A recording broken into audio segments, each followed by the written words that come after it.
Lucas 4, 31 a 37.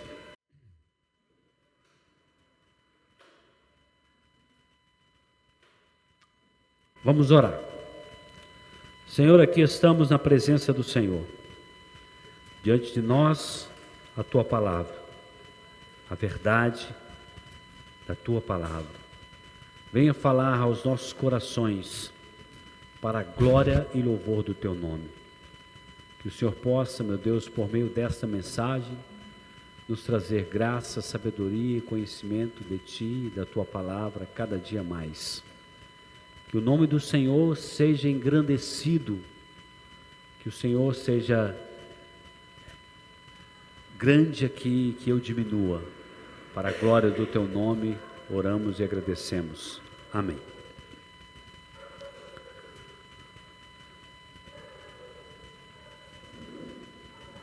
E desceu a Cafarnaum, cidade da Galileia, e os ensinava no sábado. E muitos se maravilharam da sua doutrina, porque a sua palavra era com autoridade.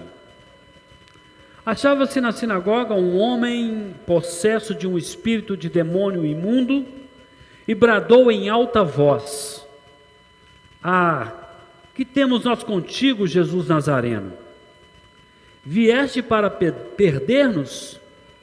Bem sei quem és, o Santo de Deus. Mas Jesus o repreendeu, dizendo: Cala-te e sai deste homem.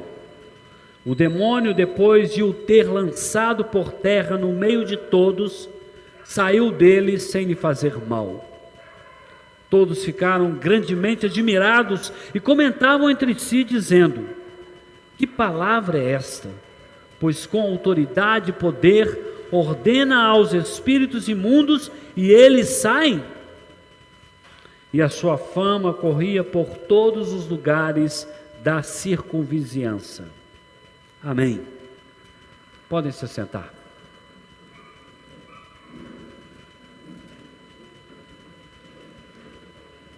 Eis o Messias prometido.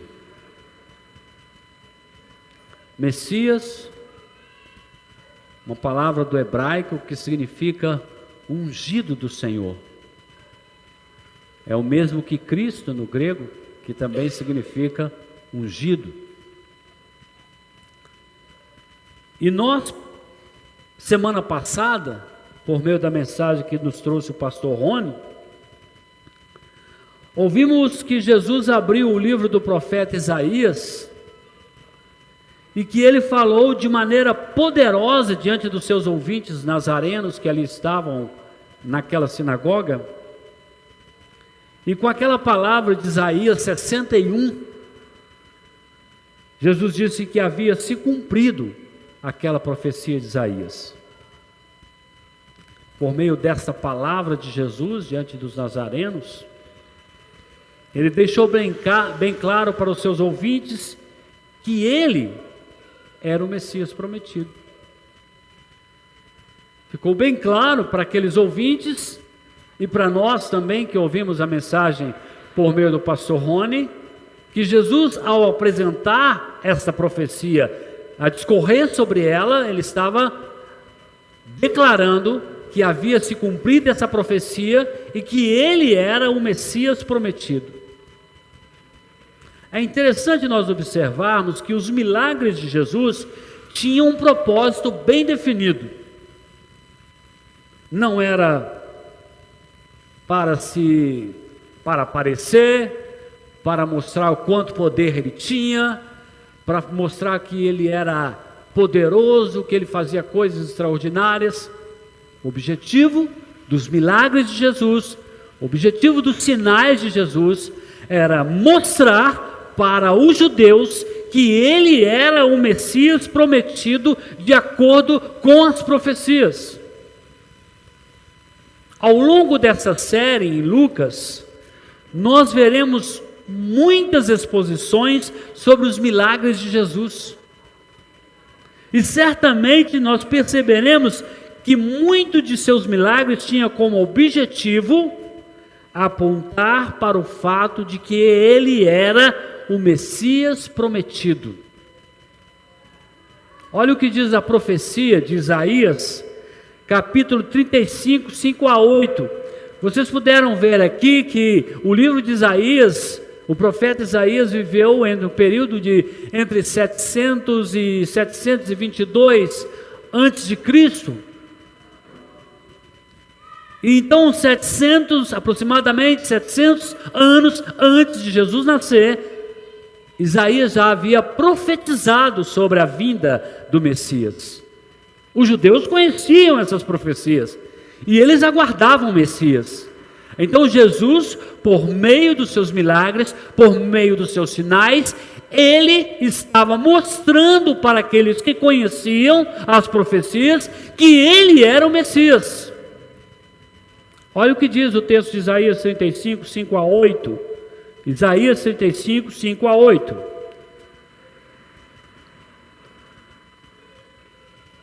Então se abrirão os olhos dos cegos e se desimpedirão os ouvidos dos surdos. Os coxos saltarão como cervos, e a língua dos mudos cantará, pois águas arrebentarão no deserto e ribeiros no ermo. A areia embraseada se transformará em lagos, e a terra sedenta em mananciais de águas. Onde outrora viviam os chacais, crescerá a erva com canas de juncos. E ali haverá bom caminho, caminho que se chamará o caminho santo. O imundo não passará por ele, pois será somente para o seu povo. Quem quer que por ele caminhe não errará, nem mesmo o louco. Reparem que entre os milagres de Jesus, alguns coxos foram curados, alguns cegos voltaram a ver. Um episódio interessante, eu gostaria de citar aqui para os irmãos, alguns locais que especificam milagres de Jesus, que apontam para ele como sendo o Messias. E eu não vou ler esses textos mesmo, porque não temos tempo hábil para isso. Mas eu vou dar o endereço desses textos para que vocês possam, em suas casas, com as suas Bíblias, lerem esses textos e verem que esses milagres relacionados à profecia de Isaías estão demonstrando que Jesus Cristo é o Messias prometido. Por exemplo, a cura de um judeu leproso está registrada em Lucas 5, 12 a 14. Nenhum judeu havia ainda sido curado de lepra em Israel. O único que foi curado de lepra em Israel foi o general Amã, que não era israelita, curado por Eliseu, quando mergulhou 7 vezes no rio Jordão, sob a ordem do profeta. Quando um leproso fosse curado em Israel, era um indício, era um indicativo de que o Messias havia chegado. A cura de um endemoniado mudo, também é um apontamento para a vinda do Messias. Mateus 12, 22 a 37.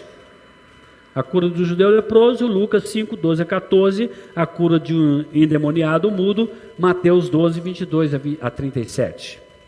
A cura de um cego de nascença, João 9, 1 a 38.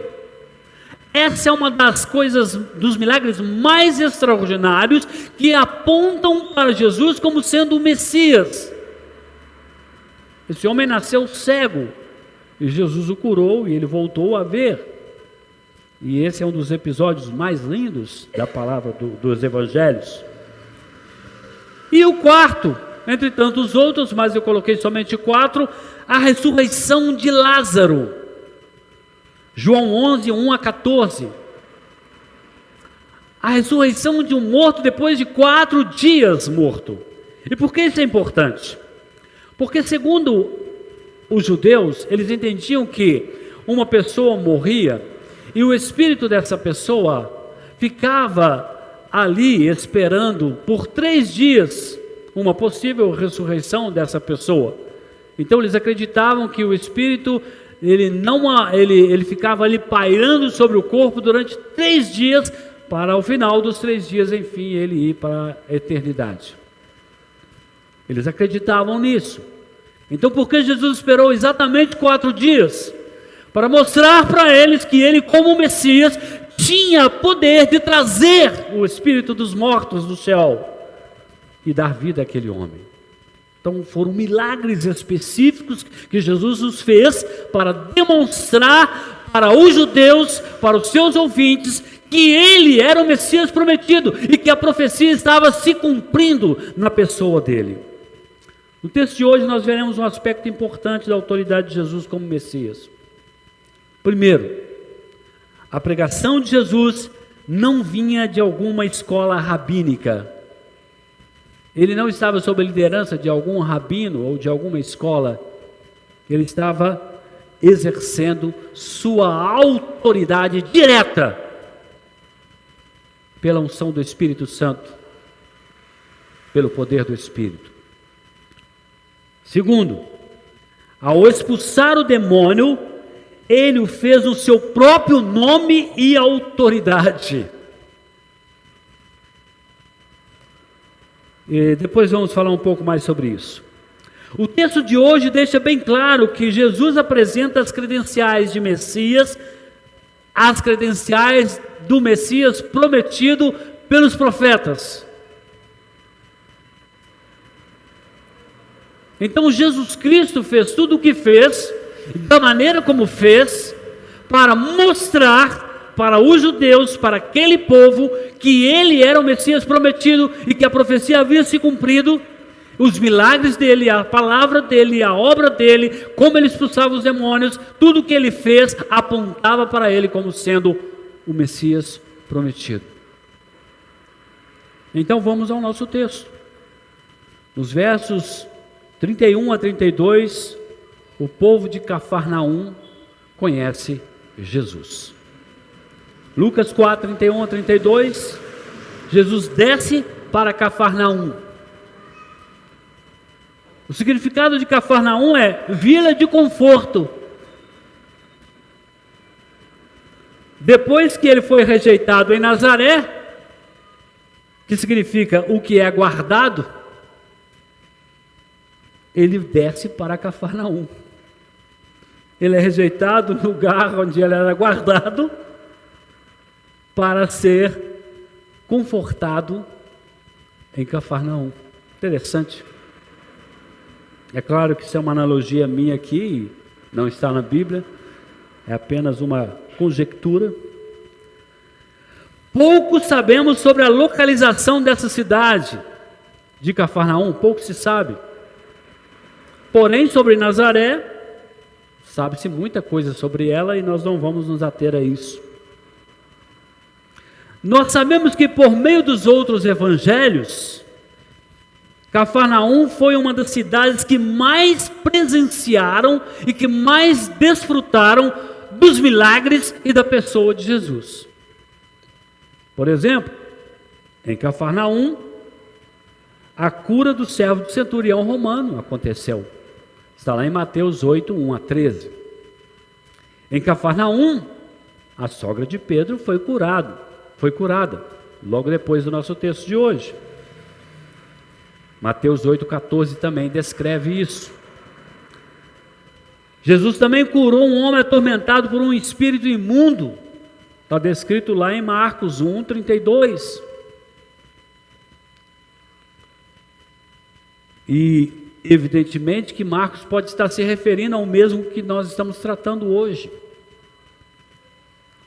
Jesus curou o paralítico, sendo que os seus amigos tiveram que abrir um buraco no telhado para descê-lo. Também foi em Cafarnaum, Mateus 9, 6 e Marcos 2, 4. Jesus curou o filho de um homem nobre que estava em Cafarnaum.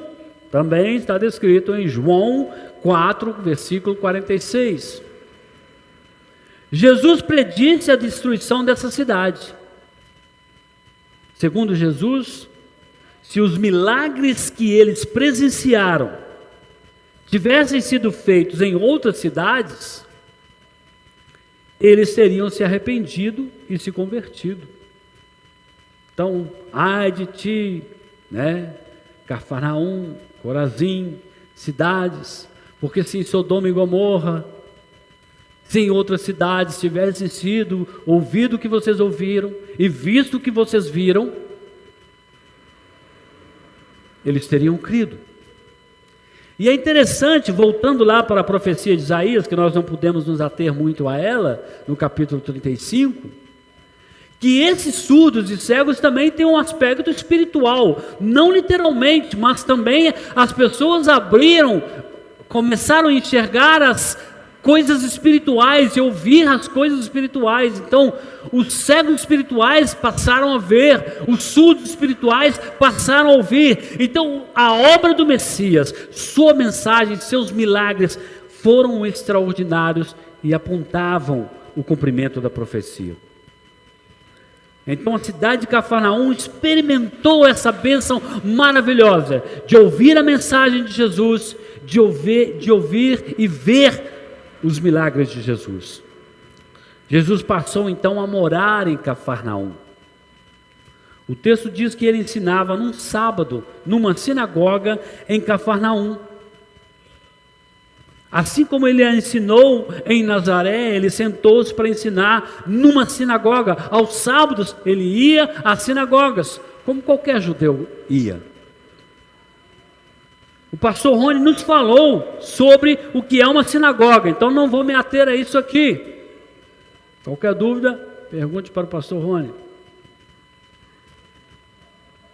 Mas eu quero falar uma coisa importante aqui, né? Quero abrir uma aspas aqui para falar uma coisa importante. Alguns milagres de Jesus aconteceram no sábado. E esses milagres que aconteceram no sábado são milagres que apontavam para ele como o Messias prometido. E o sábado, segundo a lei de Moisés, era o dia do Senhor. Então o Senhor Jesus operou maravilhas no seu dia, segundo a lei.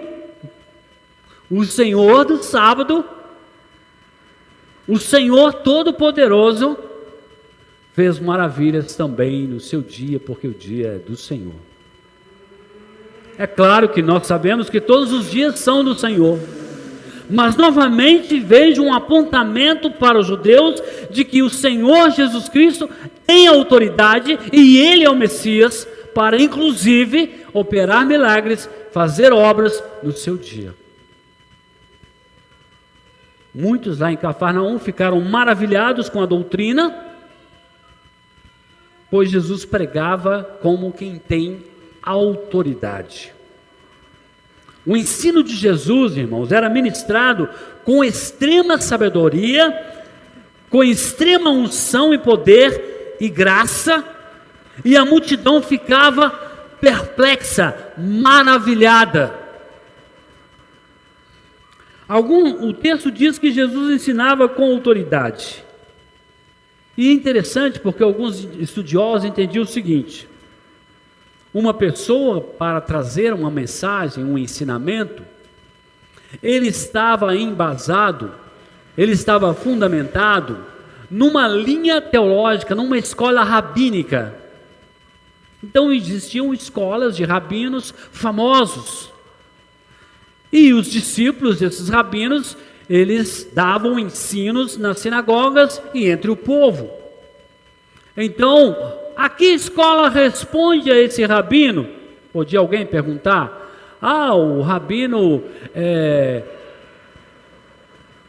Paulo foi ensinado, instruído aos pés de Gamaliel. Então, o rabino Gamaliel, entre outros rabinos que existiam, então a pessoa estava debaixo de uma autoridade. Bem como nos nossos dias um missionário, um pregador vai para uma outra cidade e ele está debaixo da tutela, da autoridade de um ministério, de um pastor. Assim como Paulo estava sobre a tutela de um ministério que era Antioquia, da Síria, que enviou Paulo e Barnabé. Então os rabinos, os líderes ensinavam e eles vinham debaixo de um respaldo de uma autoridade rabínica sobre eles. Os discípulos ensinavam. Jesus está ensinando com sua própria autoridade.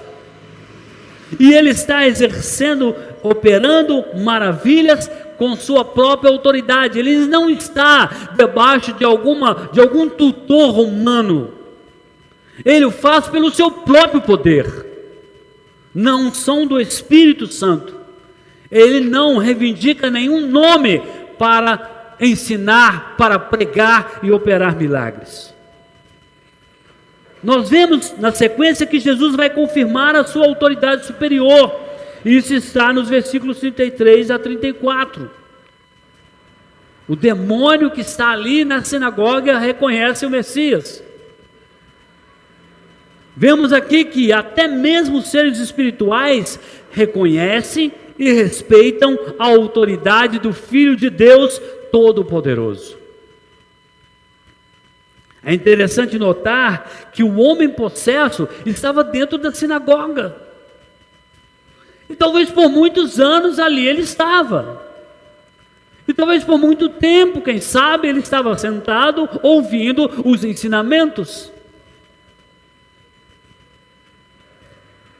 Porém, quando o Messias prometido, o Filho do Deus Altíssimo pregou, o demônio se manifestou. Ele não aguentou, era muito poder, era muita unção, era o Messias, o Filho do Deus Altíssimo. A palavra de Jesus abalou as estruturas do inferno. É interessante, irmãos, nós atentarmos para isso. Um servo do Senhor, cheio do Espírito Santo, na unção e no poder do Espírito Santo, também pode abalar as forças das trevas no nome de Jesus. Diante de Jesus, os demônios tremem e temem. O espírito maligno, ele não conseguiu ficar quieto. Ele teve que se manifestar. E mais do que manifestar, ele confessou, ele admitiu que Jesus é o Santo de Deus. Porém, um detalhe importante, Jesus o manda calar-se. Jesus não quer o testemunho dos demônios. Ele já tinha a aprovação do Pai. O objetivo de Jesus não era convencer os demônios que ele era o Messias, porque todos os seres celestiais sabiam que ele era o Messias. O objetivo de Jesus era mostrar para os seus ouvintes que ele era o Messias prometido, o cumprimento da profecia. E que os sinais e milagres e maravilhas apontavam para isso. Em sua carta, Tiago, no capítulo 2, no versículo 19, Tiago 2, 19, Tiago vai falar algo interessante. Ele diz assim: crês tu que Deus é um só? Fazes bem. Até os demônios creem e tremem. Os demônios sabem quem é Deus. E eles sabem quem é Jesus. Por isso, o espírito impuro teve que sair do homem imediatamente sobre a ordem de Jesus. E um detalhe interessante, Jesus não fez uma entrevista com o diabo, que nós temos visto muitas vezes nos nossos dias, em que o diabo toma o púlpito, o espírito imundo toma o púlpito, e ele é questionado sobre a idoneidade de determinadas denominações, de determinados ministérios, e ele toma a palavra, e a palavra dele é mais importante do que a palavra do pregador, porque ele é aguardado com grande expectativa. Em muitas igrejas o espírito imundo é o protagonista. No entanto, onde Jesus estava, não tinha lugar para o espírito imundo, não tem lugar para o diabo. A palavra de Jesus foi direta: cala-te e saia dele. É interessante que o demônio julgou aquele homem no chão. Mas a autoridade de Jesus é tão forte que o texto diz que julgou no chão sem nada lhe fazer mal, ou seja, julgou com carinho. Imagine julgar uma pessoa no chão com carinho, né? Pega a pessoa, abaixa devagarinho, joga no chão. Bem provável que o Espírito teve que fazer isso de maneira branda para não machucar o homem, e o Espírito teve que sair. A autoridade de Jesus. A seguir nós veremos a ação de Jesus diante deste endemoniado. Está descrito no versículo 35 do nosso texto. Jesus vai exercer a sua autoridade. Jesus derrotou o próprio Satanás no deserto. Nós ouvimos recentemente essa pregação.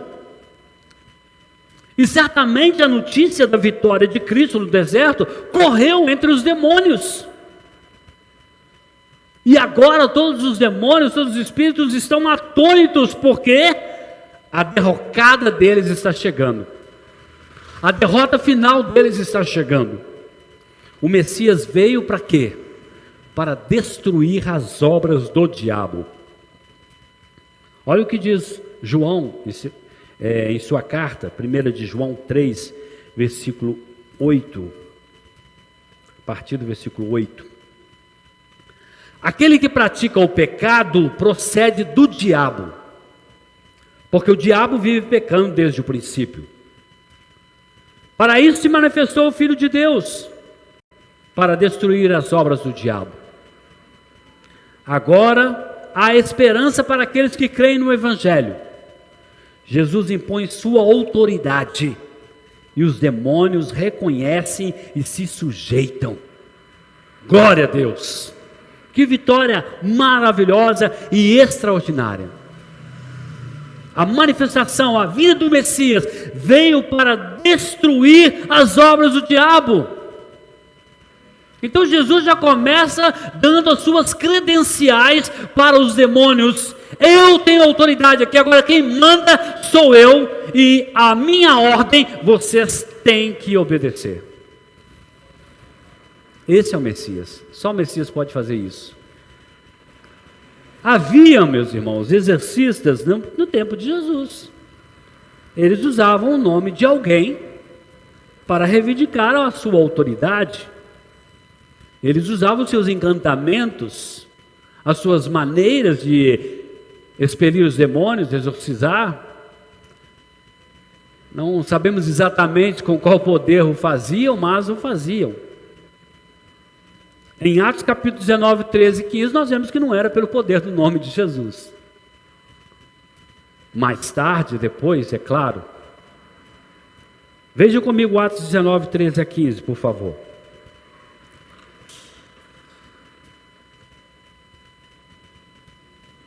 E alguns judeus exorcistas ambulantes tentaram invocar o nome do Senhor Jesus sobre possessos de espíritos malignos, dizendo: conjuro-vos por Jesus, a quem Paulo prega. Os que faziam isso eram 7 filhos de um judeu chamado Seva, sumo sacerdote. Mas o espírito maligno lhes respondeu: conheço a Jesus e sei quem é Paulo, mas vós, quem sois? O texto continua dizendo que os espíritos partiram para cima daqueles homens e eles saíram machucados e nus do local. Certamente esses exorcistas não tinham autoridade, como Jesus tinha, e como os apóstolos tiveram em seu nome, em nome de Jesus. O Filho de Deus veio com sua autoridade e nada pode resisti-lo. Então, meus irmãos, o Senhor Jesus Cristo, Ele como Messias, Ele tem autoridade sobre todos os espíritos. A seguir nós veremos a reação da multidão, depois desse sinal extraordinário, versículos 36 a 37. A admirada multidão não entende a autoridade de Jesus. Eles viam autoridade, mas eles não entendiam. E à medida que Jesus falava e expunha a palavra, os seus ouvintes ficavam grandemente admirados. Aquele povo nunca tinha visto algo parecido. Sim, eles ouviam na sinagoga os estudiosos, os rabis, ouviam eles ensinando, pregando, era bonito, eram cheios de sabedoria. Mas Jesus foi fora do comum. Como diz aí, Jesus foi fora da curva. Jesus foi além daquilo que eles poderiam imaginar. Afinal de contas, e eu volto a frisar, e eu vou falar isso até o fim, ele é o Messias prometido. Eles diziam entre eles: que palavra poderosa! Eles ficaram profundamente tocados com aquela palavra. Mas como eles nunca viram antes alguém com tamanha autoridade, eles ficaram sem entender bem aquela situação. Jesus, meus irmãos, não se apropriava de nenhuma autoridade humana para estar ensinando e pregando. A sua palavra era direta, a sua palavra era suficiente e o seu poder era inconfundível. Aqueles homens ficaram tão maravilhados que saíram anunciando para todos que eles viram Jesus. E não será ele o Messias prometido? Porque ele é diferente de todos. Ele faz coisas que ninguém nunca fez. As profecias falam sobre isso, que o Messias faria o que ninguém nunca fez. Imaginemos a cena, irmãos. Depois daquele dia de sábado ali na sinagoga, depois de ouvirem Jesus, depois de verem a sua autoridade sobre os demônios, eles saem dali glorificando a Deus e dizendo aos quatro cantos as maravilhas que eles viram e ouviram. Que momento sublime, irmãos. Eu levo a minha imaginação àquele momento. Imagino eu ali entre aqueles ouvintes, imagino eu ali assistindo aquilo que eu nunca vi na minha vida. Eles nunca haviam visto aquilo, eles nunca haviam ouvido sobre aquilo. Um fato extraordinário. A partir de então, o mundo não seria mais o mesmo. Deus habitou entre os homens e a sua glória começou a se manifestar pelo mundo. Agora as forças das trevas tinham que se sujeitar ao Filho de Deus, ao Messias prometido. Jesus começa a manifestar o seu poder e a sua glória. Nós veremos que todos esses sinais e todas essas maravilhas começaram a acontecer naquele momento, e tinham como propósito mostrar que Jesus era o Messias prometido. A sua obra, a sua manifestação, o seu poder vai além da nossa compreensão limitada e finita. Na mensagem anterior, o nosso pastor Rony mostrou como Jesus citou o texto de Isaías 61. E como ao final da leitura ele disse que aquele texto havia se cumprido, que aquela profecia havia se cumprido.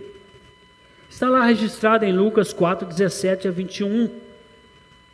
Lucas 4, 17 a 21 diz: então lhe deram o livro do profeta Isaías, e abrindo o livro, achou o lugar onde estava escrito: o Espírito do Senhor está sobre mim, pelo que me ungiu para evangelizar os pobres, enviou-me para proclamar libertação aos cativos e restauração da vista aos cegos, para pôr em liberdade os oprimidos e apregoar o ano aceitável do Senhor. Tendo fechado o livro, devolveu ao assistente e sentou-se, e todos na sinagoga tinham os olhos fitos nele. Então passou Jesus a dizer-lhes: hoje se cumpriu a escritura que acabais de ouvir. A multidão em Nazaré não creu na palavra de Jesus. E, consequentemente, eles não presenciaram a manifestação de poder que os de Cafarnaum presenciaram. Muitos em Cafarnaum creram na palavra do Senhor. E então a manifestação do seu poder foi presenciada por eles, não somente naquele momento, como nós vimos aqui, em muitos outros momentos. Muitos ali, possivelmente alguns que estiveram presentes naquele dia, se tornaram discípulos de Jesus. Não posso dizer com certeza absoluta, mas quem sabe André não estava lá. Porque André, quando soube do Messias, levou o seu irmão Pedro e, consequentemente, a João e Tiago. Eles eram pescadores na região. E certamente nós não vamos nos ater a isso, porque isso é assunto para outra exposição. Então, meus irmãos, interessante aqui. Duas cidades distintas, Nazaré, Cafarnaum. Uma cidade foi onde Jesus morou, viveu por toda a sua vida, sua infância, sua adolescência, sua juventude.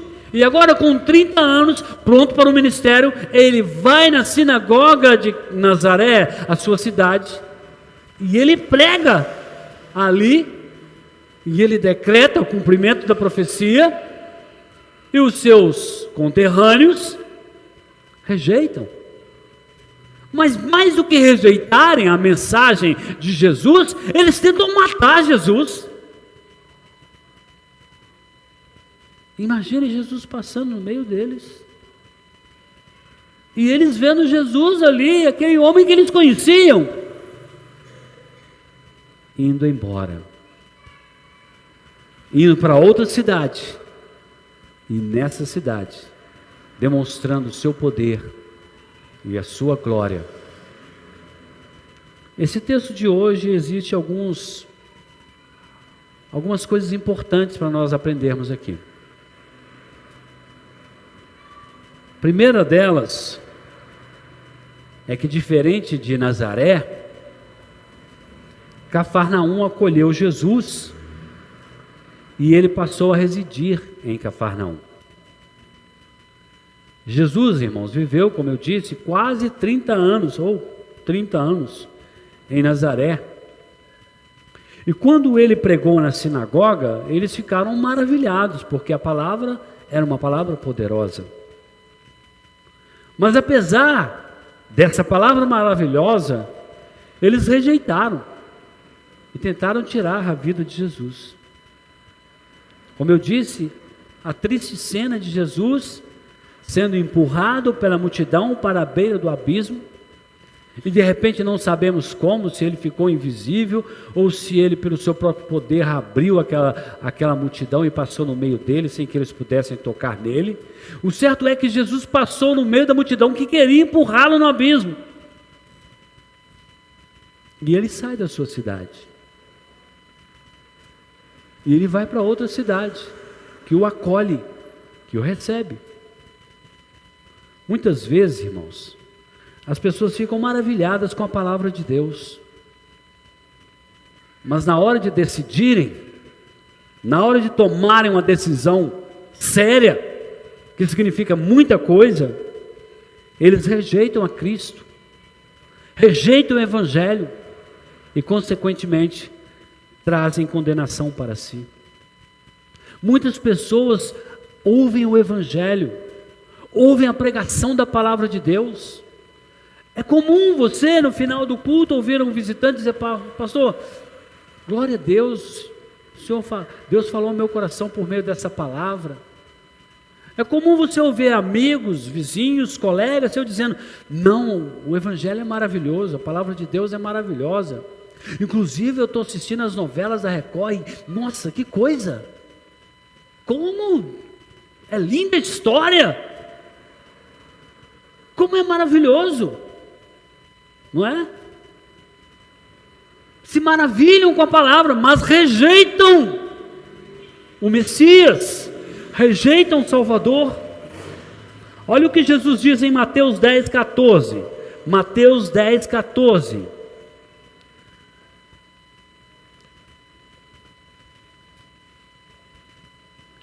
Se alguém não vos receber, nem ouvir as vossas palavras, ao sair daquela casa ou daquela cidade, sacudi o pó dos vossos pés. Vejam que coisa terrível acontece com aqueles que rejeitam a Cristo e ao seu Evangelho. Jesus sai de Nazaré e Nazaré some do mapa. E agora entra em cena Cafarnaum, que acolhe Jesus. Muitas pessoas rejeitam o Evangelho. O que acontece? Condenação, maldição. Meus irmãos, quando nós ouvirmos a palavra do Senhor, quando nós ouvirmos o Evangelho, quando nós ouvirmos a mensagem do Evangelho, que nós possamos crer. E crer implica em obedecer. Que nós possamos dizer assim, não como Nazaré, que mandou Jesus embora, mas como Cafarnaum, que o acolheu. Que palavra, Senhor, seja bem-vindo, fique à vontade, volte, Senhor, more aqui. Ele passou a morar em Cafarnaum.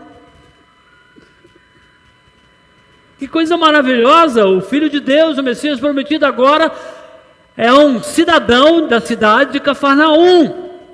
Ele mora entre aqueles habitantes, porque eles acolheram Jesus. Acolha Jesus no seu coração, na sua vida. Permita que Ele habite na sua casa, na sua vida.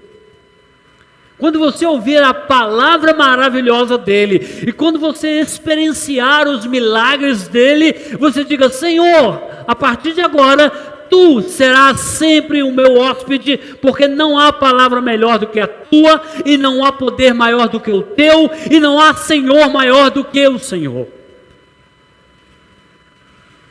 E certamente, meus irmãos, Jesus irá habitar.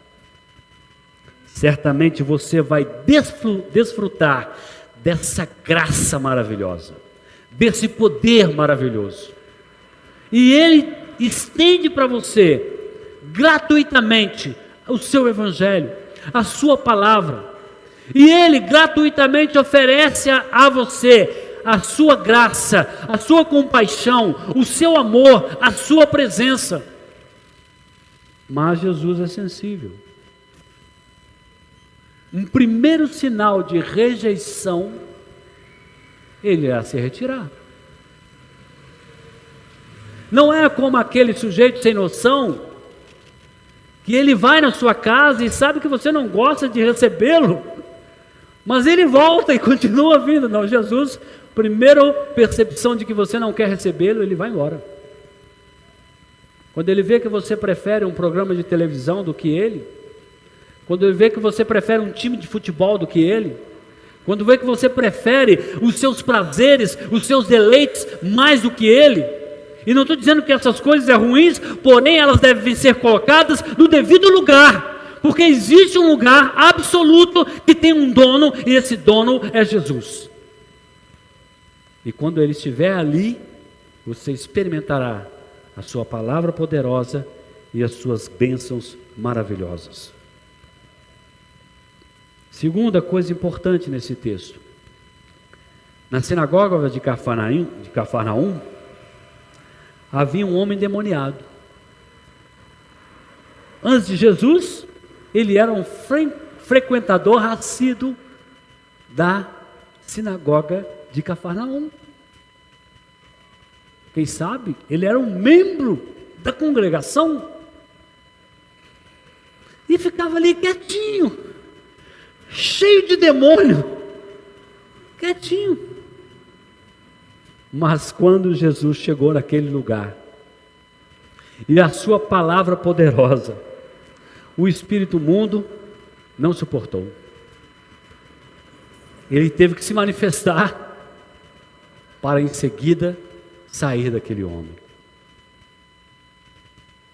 Numa igreja, meus irmãos, em que Cristo é o cabeça, e onde se prega a palavra de Deus fielmente, não há espaço para o pecado e nem para a opressão do diabo. Não há lugar para ele aqui. Nós devemos ser firmes, nós devemos ser fiéis, nós devemos pregar o Evangelho e nós devemos dar testemunho da verdade. Quando a igreja não está comprometida com Cristo, quando a igreja não está comprometida com o Evangelho, os demônios se acomodam, ficam quietinhos, nada lhes toca, nada lhes provoca. Mas quando a igreja está revestida da unção e do poder do Espírito Santo, quando a palavra do Senhor é pregada fielmente, e quando os cristãos dão testemunho da verdade, o diabo não suporta, ele não aguenta. A grande expectativa nossa é que a nossa igreja seja um lugar insuportável para o diabo. Que aqui seja um lugar insuportável para ele não consiga ficar, ele não se acomode. É esse o objetivo nosso, que Deus nos dê graça a isso. Terceiro aspecto importante, Cristo ensinava com autoridade, e todos ficavam impactados pelo seu ensino, e muitos creram na sua palavra. A igreja de Cristo, meus irmãos, ela tem autoridade delegada por Cristo. A igreja de Cristo tem autoridade no nome de Jesus. Sim, se os rabinos antigamente, os discípulos tinham a autoridade delegada para alguma escola rabínica, por algum pensamento teológico, hoje nós temos autoridade delegada pelo Senhor dos Senhores. Ele nos deu autoridade no seu nome. Olha o que diz o texto de Mateus 16, 16 a 18. Mateus 16, 16 a 18. Respondendo Simão Pedro disse: Tu és o Cristo, o Filho do Deus vivo. Então Jesus lhe afirmou: Bem-aventurado és, Simão Barjonas, porque não foi carne e sangue que te revelaram, mas meu Pai que está nos céus. Também eu te digo que tu és Pedro, e sobre esta pedra edificarei a minha igreja, e as portas do inferno não prevalecerão contra ela. A igreja de Jesus Cristo tem a autoridade dada por Ele, a pedra principal, e os demônios do inferno não irão prevalecer contra a igreja do Senhor. Há mais de 2000 anos a igreja do Senhor vem sido perseguida, umas vezes mais, outras vezes menos, e agora mais do que nunca. No entanto, ela continua cumprindo o seu papel, pelo menos daqueles que são fiéis ao Evangelho, de anunciar a mensagem do Evangelho. Portanto, meus irmãos, não percamos de vista a nossa missão, não percamos de vista o nosso compromisso com Cristo e com o seu Evangelho. Essa igreja, ela tem autoridade delegada por Jesus para abalar as fortalezas das trevas. Ela tem autoridade no nome de Jesus. Se você faz parte desse corpo, discerne esse corpo, se você está ligado verdadeiramente a esse corpo, você tem essa autoridade no nome de Jesus. Olha o que diz Lucas 10, 19. Lucas 10, 19. Diz assim: Eis aí vos dei autoridade para pisar de serpentes e escorpiões, e sobre todo o poder do inimigo, e nada absolutamente vos causará dano. Evidentemente, irmãos, que nós não podemos perder de vista o contexto desse texto, não é? Esse texto se relaciona com a vitória de Cristo diante dos poderes das trevas. Anteriormente ele vai dizer, vi Satanás cair, né? Ele vai dizer nesse texto, como um relâmpago. Ele enviou aqueles discípulos, os 70, e deu a eles autoridade para abalarem o reino das trevas. Eles chegaram dizendo, Senhor, os espíritos imundos se sujeitam a nós no teu nome.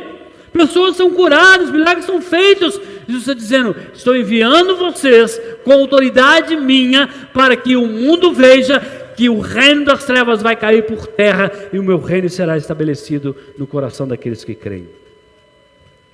Essa deve ser a nossa missão na igreja. Hoje não precisa provar mais por meio de milagres e sinais que Jesus é o Messias, porque a sua palavra declara isso de maneira bem clara. E o Espírito Santo usa os pregadores para trazerem essa mensagem. Naquele tempo foi necessário, agora já temos o Evangelho, agora já temos a Bíblia. Então nós fazemos isso como? Por meio da pregação. E certamente o Senhor acrescentará o número daqueles que hão de se salvar. E aí eu quero que vocês entendam o seguinte, não sou contra milagres, eu creio em milagres, eu creio que Deus cura, que Deus opera maravilhas, que Deus opera sinais, que Deus cura câncer, que Deus ressuscita mortos, eu creio nisso. Mas não há necessidade disso para provar que Jesus é o Messias, e nem que eu estou representando Ele como um filho dele. Porque a palavra já confirma isso e a pregação do Evangelho faz esse processo. Mas Jesus continua o mesmo, ontem, hoje e para sempre. E Ele pode operar milagres, desde que seja para a sua glória e desde que cumpra o seu propósito. Nossos primeiros irmãos passaram por aflições, não é verdade? Não será diferente conosco. Nós também, que somos discípulos de Jesus, que temos autoridade delegada por Ele, podemos invadir as hostes do inferno, repreender os demônios, libertar os cativos, orar pelas pessoas, mas, assim como os nossos irmãozinhos foram perseguidos, nós também podemos ser perseguidos. Mas a igreja do Senhor, ela tem autoridade no nome de Jesus. Deus tem propósito para a nossa vida, e Ele cumprirá os seus propósitos e os seus desígnios soberanos para o bem do seu povo escolhido, com um fim proveitoso para a glória do seu nome. O último aspecto a observar aqui, Jesus teve o respeito da multidão. As pessoas respeitaram a pessoa de Jesus ali em Cafarnaum. Eles reconheceram aquele homem, reconheceram o valor dele como pregador, como filho de Deus. Alguns, é claro, que creram, né? A igreja primitiva, meus irmãos, ela também tinha o respeito dos seus contemporâneos. E aí a pergunta, nós temos sido testemunhas de Cristo? Somos verdadeiramente testemunhas de Cristo?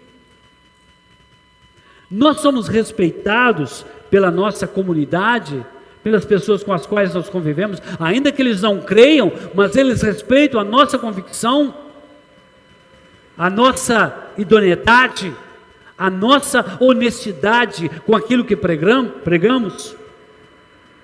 Nós estamos alicerçados nos princípios do Evangelho? Estamos? Temos diante de nós, irmãos, o desafio de sermos firmes e inabaláveis. O Senhor nos salvou do reino das trevas para nós vivermos e proclamarmos o seu Evangelho. Certamente, nós não somos movidos pela admiração das pessoas, pelo respeito das pessoas, e nem também somos movidos pelo temor dos demônios. O que nos motiva, o que nos move, é porque nós somos escolhidos pelo Senhor para dar testemunho.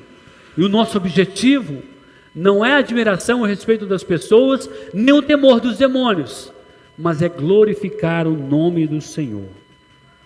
Somos chamados para dar prova da nossa fé. Nós estamos numa batalha contra o reino das trevas. Nós estamos em guerra, entenda isso. O Senhor nos dará autoridade no nome dele, nome de Jesus. E a sua graça estará conosco até o fim das nossas vidas. É promessa dele, é palavra dele. Esse é um desafio para nós. Que Deus nos dê graça e nos dê sabedoria para aplicar. Amém? Vamos orar?